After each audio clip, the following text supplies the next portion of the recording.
I don't know about a Disney Final Fantasy mashup action RPG substance, but Kingdom Hearts Final Mix would be an awesome title for a DDR release.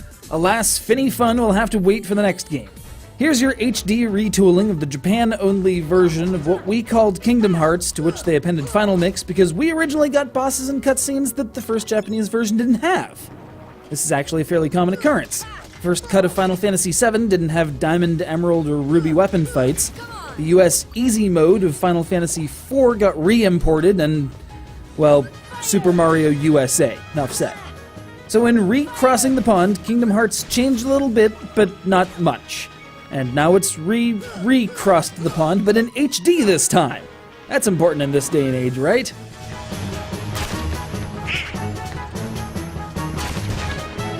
For Disney fans who don't know what's going on, here's the breakdown. King Mickey's missing, Donald and Goofy are looking for him, and there's a whole lot of strange people around wearing far too many belts. For Final Fantasy fans who don't know what's going on, here's the breakdown. Squall actually says things that aren't ellipses, Aerith isn't dead, and Sid doesn't admonish you to sit your ass down in that chair and drink your tea.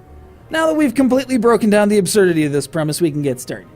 As some belt golem named Sora, you complete a tutorial on a number of fairly cool-looking Disney Princess TM stained glass platforms before waking up on an island populated by Waka, Selfie, and Tedious, as well as two other schmoes who didn't even have the sense to be in a Final Fantasy first. What follows is a whirlwind of half-explained premises, trouble brewing in a number of Disney franchise worlds, and Hercules totally groping Cloud's butt.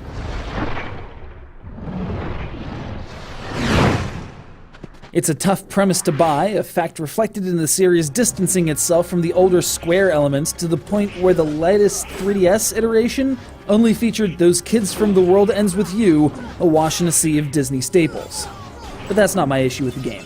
My issue comes from a number of gameplay frustrations, from poor targeting systems, to the woeful inaccuracy of this gummy ship's blasters, to the 50-car pileup that is building a gummy ship in the first place, to the relatively poor game balance in the early hours, to the absolutely abominable camera, to the ally AI that, despite having a whole series of menus dedicated to it, still manages to be judiciously described using the phrase pants on head.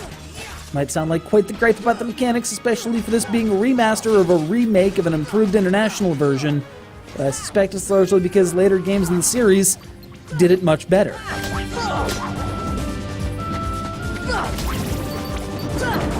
I guess I kind of hoped that the actual gameplay would have seen a shot in the arm. The rest of the game didn't really need much. The soundtrack's your typical Square high-quality affair, and the vocal performance is well delivered, including a cast of stars from Haley Joel Osment and Mandy Moore, remember them, to James Woods and Brian Blessed. Though casting a member of NSYNC as the One-Winged Angel still feels kind of odd. It's an improvement, that much is doubtless, but there's still more this HD I.5 remix version could have done and didn't that disappoints me. Fortunately, the series picks up from here.